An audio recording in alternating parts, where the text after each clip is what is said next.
I'm here in the southern port city of Kaohsiung, where Taiwan's Navy is letting the public hop on board to check out its warships in an effort to teach the public about what it takes to defend the country's waters.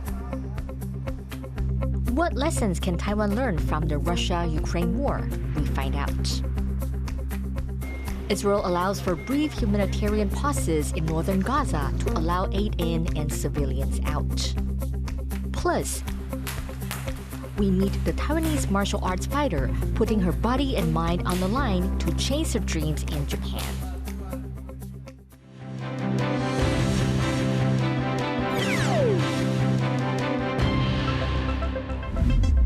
A warm welcome to TaiwanPlus News. I'm Betty Chen. For the first time, Taiwan's military will open one of its largest domestically made warships, the Yushan, to the public.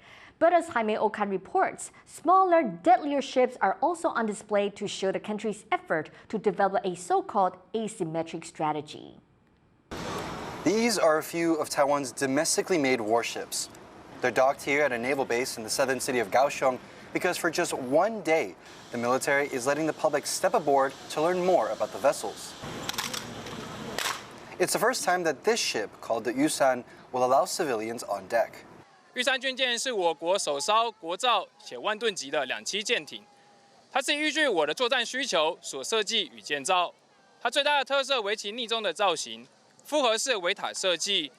Equipped with state-of-the-art weapons, amphibious vehicles, a full hospital facility, and a helicopter, its job is to provide Taiwan's outlying islands with supplies. In recent years, neighboring China has stepped up its military aggression around Taiwan as it seeks to bring the country under its control. But there are concerns that large ships like these could become easy targets, an issue Taiwan's Navy is now trying to solve. Now, while the Yushan might be one of Taiwan's largest warships, this smaller, more stealthier-looking ship called the Dajiang is arguably more important when it comes to combat. It's part of Taiwan's push to invest in smaller, more heavily armed ships to counter China's increasing aggression around the region. China's Navy, the world's largest, continues to sail warships around Taiwan as a form of military pressure. Outnumbered, Taiwan is putting a greater emphasis on an asymmetric defense strategy. That means smaller, more cost-effective ships. Armed with a variety of missiles, ships like the Dajiang would pose a significant threat to Chinese vessels coming close to Taiwan's shores. Because of its smaller size and speed, the Navy says the Dajiang is good at firing missiles while staying mobile, making it harder to target. 面对的威胁，在平时叫做大家都说的在国中，中国很多船来骚扰台湾，还有飞机，所以我们也需要有足够的这个船舰去进行所谓的escort 或 monitor。 Taiwan's Navy plans to build 12 Dajiang-class ships and 4 Yushan-class vessels. And the hope is that once completed, these ships can work together and support one another as they work to defend Taiwan's waters. President Tsai and Jaime Okan in Kaohsiung for TaiwanPlus. Taiwan's defense ministry says China used a rocket to launch a satellite and it flew over Taiwan to enter orbit. 这枚火箭的飞行路径经过台湾上空，高度位于大气层外。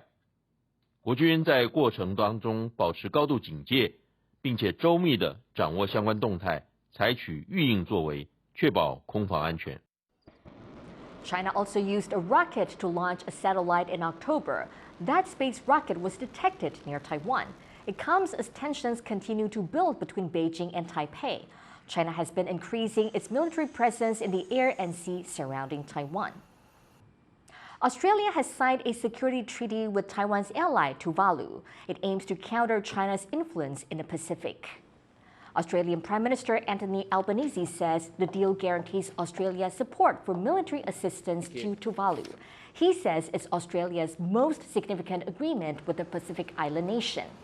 China has been expanding influence in the Indo-Pacific region, including signing a security deal with the Solomon Islands that has alarmed Australia and the U.S.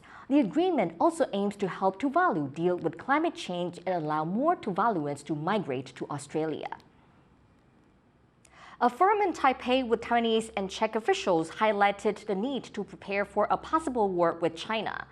Scholars from Ukraine were also among the speakers at the third Taiwan-Czechia Forum. It focused on strengthening cooperation between the Czech Republic and Taiwan, particularly in supporting Ukraine. Among the speakers was Kristina Plasilova, chief advisor to the Czech foreign minister, who says her country is working to support Taiwan. This includes advocating for its inclusion as an observer in the World Health Assembly. Czech Republic considers Taiwan as a democratic partner in the region. We have more than 30 years of relations. To find out what Prague and Taipei are doing to help Ukraine, TaiwanPlus reporter Louise Watt sat down with Dr. Tomasz Kopeszny, Czech envoy for the reconstruction of Ukraine. How are the Czech Republic and Taiwan working together to help Ukraine? We are working on several levels together. First is to understand the nature of the threat and what can be done also in Taiwan in order not to get in the same situation. So it's a matter of deterrence, but also it's the matter of understanding what Ukraine is doing so greatly and so right, and that's defending its freedom, its democracy in the real war, in the Russian aggression against its citizens. We have found partnership between Czech companies and Taiwanese ones. We have integrated Taiwanese production into Czech technologies, and now we are about to move in together on a bigger scale. So we're helping with primary care in the healthcare system in Ukraine. We're helping with decentralized and decarbonized energy system in Ukraine with cogeneration units. We're helping with water cleaning, water sanitation plants. You used to be the Deputy Minister of Defense for the Czech Republic. What do you think the most important lesson is for Taiwan from the Ukraine war? From the strategic level standpoint, something that Taiwan has been able to manage through its international coalition of partners for decades, and it's deterrence. Now, deterrence has failed in Ukraine, and it has also been failing in terms of getting what is needed for the Ukrainian military. So the biggest Russian success was the psychological warfare effect on the minds of Western leaders that first, Ukraine would probably not stand a chance for a fight that we're seeing, and second, that Russia could escalate their own actions, which is not what has been happening, but which is what has caused the delay of weapon deliveries, those that matter the most, to Ukraine. The biggest lesson learned, therefore, for Taiwan is definitely not to be afraid of the threats and to have clear understanding among the most important allies to understand the nature of the threat and to react accordingly, and to make it clear to the aggressor or potential aggressor in the case of Taiwan versus China that it is not worth it. That was Tomasz Kopeszny, Czech envoy for the reconstruction of Ukraine, talking to Louise Watt. Taiwanese semiconductor giant TSMC has set a new monthly earnings record. The world's largest contract chip maker announced revenue for October of $7.5 billion. That beat the company's previous monthly record from November last year. TSMC says demand for its cutting-edge 3-nanometer technology kept profits high last month.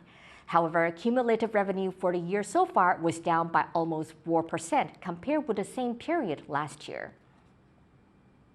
Just days ahead of the APEC summit in San Francisco, Taiwan President Tsai Ing-wen has asked her envoy to relay a message. TSMC founder Morris Chang is serving as Tsai's representative to the summit. Tsai asked him to convey Taiwan's commitment to promoting regional peace and working with other countries to build a resilient supply chain. She also asked Chang to emphasize the country's green energy and digital transformations while protecting women's and labor's rights. This is the 7th time Chang will represent Taiwan at the Regional Trade Conference. He accepted the president's requests and emphasized that Taiwan is already trying to lead by example. 打造更具弹性与韧性的供应链，这个台湾已经是相当努力的在尽我们的力。 Taiwan's economy minister is in Tokyo, where she has praised Japan's investment in Taiwan. 大概会有100亿的这个投资额哦。那相关的投资呢，这边今天拜访之后，大概在明年的第1季会来落实。Wang Meihua opened the 3-day Taiwan Expo in Tokyo. It's part of Taiwan's efforts to strengthen economic ties between the two countries. As well as seeking investment, Taiwan is also hoping to set up a technology partnership with Japan. Mixed martial arts, or MMA, is growing more popular in Taiwan, and some athletes from the country are now living in Japan and competing there. Our reporter Sandy Chi traveled to Tokyo to meet them.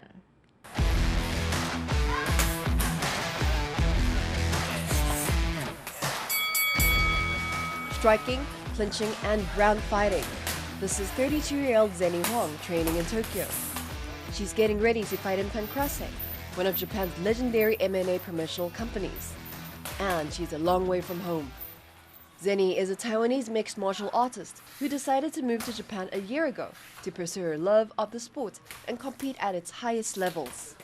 台湾跟日本的综合格斗这个项目风气，本来就是差太多了，就应该说运动风气就已经差很多了，就是支持运动的程度跟参与运动的人程度本身就差很多。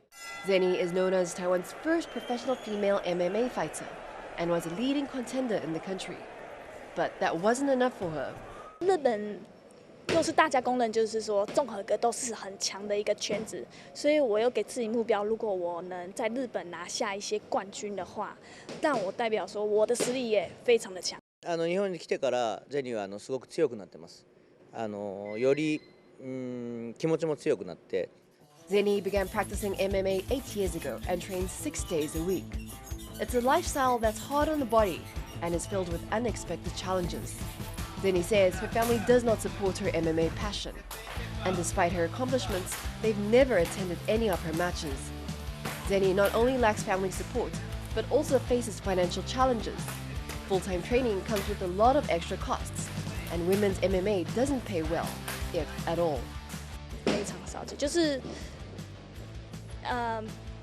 到一个程度的时候呢，你的对手全都是最顶尖的。那最顶尖，你要打败他们的话，你可能训练上要最好的状态，然后最认真的状态，体能也要最好的状态。那些东西都是必须要去，可能是要花钱去买啊，或是请最专业的教练啊，或是请专业的营养师去帮你规划。However, the high costs did not stop Zeni from doing what she loves. Her never-give-up attitude serves her well in the sports. 技巧、经验还有精神，就是你那个不要放弃的意志力。你有些选手他被打了，然后晕了，但是他意志力很强，你会看到是在像电影一样爬起来，然后之后又很拼命的拼搏，到最后反败为胜。那个在 MMA 也很重要。Zeni is in Japan with 32-year-old Duncan Hero, a heavyweight from Taiwan. 为了支持 Jenny。然后和他一起在格斗的职业路上互相成长。日本的 MMA 产业发展的非常有，他们已经产生一个属于他们自己的文化，然后还有已经有一定的规模。Duncan is inspired by what he's seen in Japan and hopes Taiwan can develop a similar culture. 第一个就是需要钱跟资源，那第二个就是要培养这个产业的文化。But for now, Taiwanese people who want to compete at the highest levels still need to go abroad. That's why Zeni is competing in Pancrase, 2,300 kilometers from home, hoping to be the first Taiwanese woman to take the championship title. Kaohsiung and Zeni Chi for TaiwanPlus. Coming up after the break. The popularity of freediving has more than doubled in recent years. We take a look why.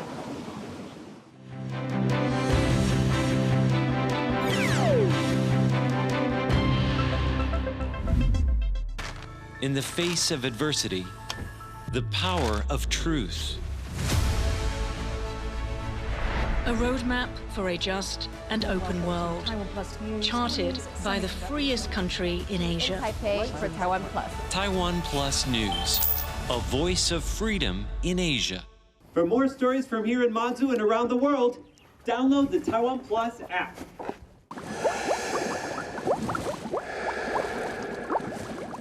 We bring you stories from Taiwan. Every day of the week. our reporters travel the nation.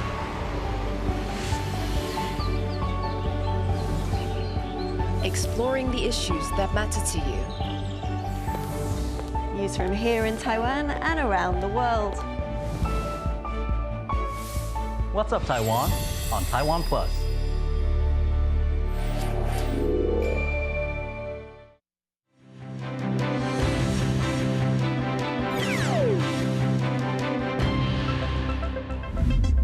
Welcome back. You're watching TaiwanPlus News. Israel has agreed to daily 4-hour humanitarian pauses in the fighting in northern Gaza, starting immediately. That's according to U.S. officials. The U.S. says the plan will allow humanitarian aid into the enclave and let civilians flee the conflict. Israel will announce the timing of the pauses at least 3 hours before they start. Israeli Prime Minister Benjamin Netanyahu has made clear there will be no ceasefire without the release of hostages held by Hamas. U.S. Defense Secretary Lloyd Austin is in New Delhi to meet with his Indian counterpart. Austin will be joined by U.S. Secretary of State Antony Blinken for meetings with India's foreign and defense ministers. Officials say the talks will focus on security in the Indo-Pacific region and concerns over China. It comes after Blinken visited Japan and South Korea earlier this week.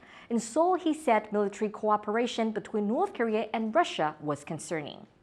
We have real concerns about any support for North Korea's ballistic missile programs, for its nuclear technology, for its space launch capacity. KMT presidential candidate Ho Yo-ih says he wants to set up a drug enforcement agency. That came as part of a new policy announcement focused on crime. Ho was a police officer in Taiwan before he became a politician. He says he also wants to keep drugs out of schools, bust drug trafficking gangs, and hand out heavier punishment for drug crimes. 为了向毒品宣战，侯友宜正式在这个地方宣布成立缉毒署专责单位来打击毒品。 For more on the election and how competition between the U.S. and China will affect the race, our reporter Stash Butler spoke to Carnegie China's non-resident scholar Zhang Jiaying. In 2020, we had the Hong Kong protests that, it seemed to be that the issue of China and Hong Kong and Taiwan was driving people to the ballot in that vote. How much of an issue is China going to be in this time around? Part of that is up to China, up to the PRC, depending on how they decide to put pressure on Taiwan and on Taiwanese voters. But I think many people who, especially observers outside Taiwan, seem to think that everything is driven by cross-strait issues. Cross-strait issues are important, but it's not the only thing. The economy, for younger people, income, housing, those things matter. There's a whole bunch of issues that make Taiwanese voters really like voters anywhere else. I mean, you mentioned kind of what China, perhaps wants out of this election, but what does the US want to see from this election? For the United States, I think what they really want is continuity. They want a government that is steady, that is stable, that pulls no surprises in any direction, and is a reliable partner. Of course, that raises the question of U.S. domestic politics as well, and how reliable the United States is. But at least in terms of dealing with Taiwan, consistency, predictability on the sort of larger direction would be important. All of the major candidates have visited the US to essentially kind of show that they're committed to, at least in some shape or form, maintaining that relationship. The US has dealt with a DPP administration. It's dealt with a KMT administration. How do you think they feel about Ko Wen-je, a candidate from a new party that they haven't really dealt with before? So officially, I think the US won't sort of have anything to say. But I think dealing with Ko, whether you are a domestic voter or if you're a foreign observer, the question of his own consistency is a bit of a question. He has a tendency to say one thing at one moment and go to another. Some people call it flexibility, but others may see that as lacking in commitment, lacking in direction. I mean, so it's up to Ko to make a pitch stronger and clearer pitch that he has some values that ground him, rather than just what some would say is political opportunism, what others might claim is a willingness to experiment and depart from the blue and green debate, which in itself, I guess that's a certain appeal to younger voters, but that's just a slogan. There has to be some sense of how that difference is going to be manifested. That was Zhong Jiaying, a non-resident scholar at Carnegie, China, speaking to Stash Butler. Parents in Jingmen County are worried that a teacher fired for sexual harassment could be allowed back in schools. An investigation found the substitute had taken suggestive photos of nearly 30 students. The teacher was fired and blacklisted for life, but has since gotten that cut down to 4 years. A return to the classroom isn't guaranteed. The county says it will re-examine the investigation and a punishment first, but that hasn't reassured anxious and angry parents. Primary school children are making picture books with a little help from artificial intelligence technology. Tiffany Wong has the story. Bringing kids' imaginations to life. An educational technology company is using generative AI to help children write stories. With just a few prompts from students, the program can create a picture book with Chinese and English text. Its developers say it recognizes 500 billion words and phrases to respond to the range of a child's imagination. 运动都喜欢去操场踢球、打球、天文之类的这种。我最近才看完一本，我想做就是类似时空穿越那种很复杂的剧情之类的。One book written by a second-grade student and created using this technology has already been published. But the model can do more than just illustrate stories. The technology can also analyze the student's writing and give guidance to complete the story. 很多小朋友的创意，他其实在没有图像的时候是有点被局限的。等到他产了一张图以后，他就发现，哎，原来我的创意可以被具体化成这样，他就再回去做修改。The company hopes seeing their ideas illustrated on a page will help students dream even bigger. Next year, they plan to host their first International Children's Picture Book Awards to promote and publish more children's books created with their technology. Dolphine Chen and Tiffany Wong for TaiwanPlus. With oceans on all sides, Taiwan should be a free diving paradise, but extreme sport only began to catch on in the country in recent years. Our reporter Sandy Chi went to great depths to learn what the fuzz is all about. Holding your breath while deep underwater seems like an unnatural place for a human. But for freediving enthusiasts, nothing could be further from the truth. 自由潜水其实当然跟就是人类就是最一开始的状态很类似。我们一开始都是在妈妈的羊水里面嘛，一口气，然后做闭气下潜的这件事情，我们就会称之为自由潜水。 Taiwan's Freediving Association says the number of people taking part in the sport has grown by 170% over the past few years. 我觉得主要两大部分比较多，第一个是比较喜欢挑战自己的人，因为毕竟它算是一个极限运动。那第二个是通常是想要休闲啊，或是拍照片的人。台湾算是自由潜水这个运动竞技项目蛮优势的国家。一方面我们地理上的优势很好，二方面我们学的人口很多。自由潜水证照教育的市场上，我们是全世界第2大市场。 But don't be fooled by calm images of divers gliding through picturesque waterscapes. It takes strict training to become a licensed freediver. A lot of difficult training is needed to make this challenging sport look effortless and can sometimes be dangerous. Experts say it's important to get a license before taking the plunge.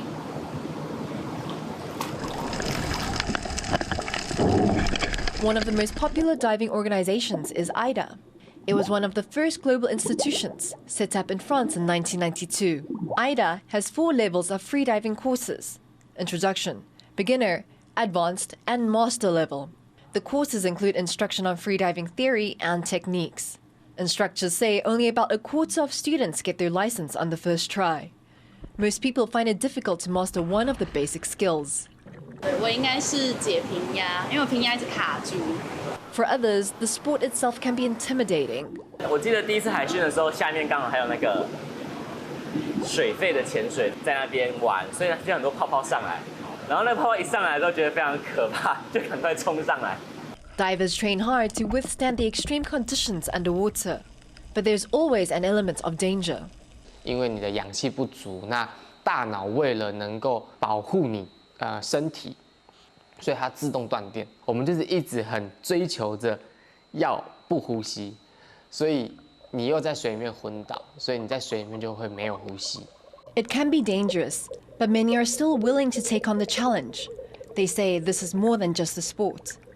我觉得它教会我冷静，因为你在水下，比如说很深的地方的时候，你就是需要身体很放松，然后跟很冷静，就知道遇到问题的时候就不能够慌掉，你要慢慢的想要怎么做。The world can be a scary place, so finding that calm while facing your fears alone in the deep may be what draws people to this extreme sport. Scott Huang, Samantha Ho, Philip Prasad, and Sandy Chi for TaiwanPlus. Animal lovers rejoice. A mammal once thought extinct has been captured on camera for the first time. Oxford University scientists recorded an atom bird's long-beaked echidna in Indonesia. The animal is named after famed British naturalist Sir David Attenborough. The echidna had only been scientifically recorded once before in 1961. Researchers consider the nocturnal, burrow-dwelling animal notoriously difficult to find. Thank you for watching TaiwanPlus News. You can visit the TaiwanPlus website or our social media for more stories from Taiwan and around the world. Finally, have a glance at the Red Shoes exhibition in London. I'm Betty Chen. Take care and see you next time.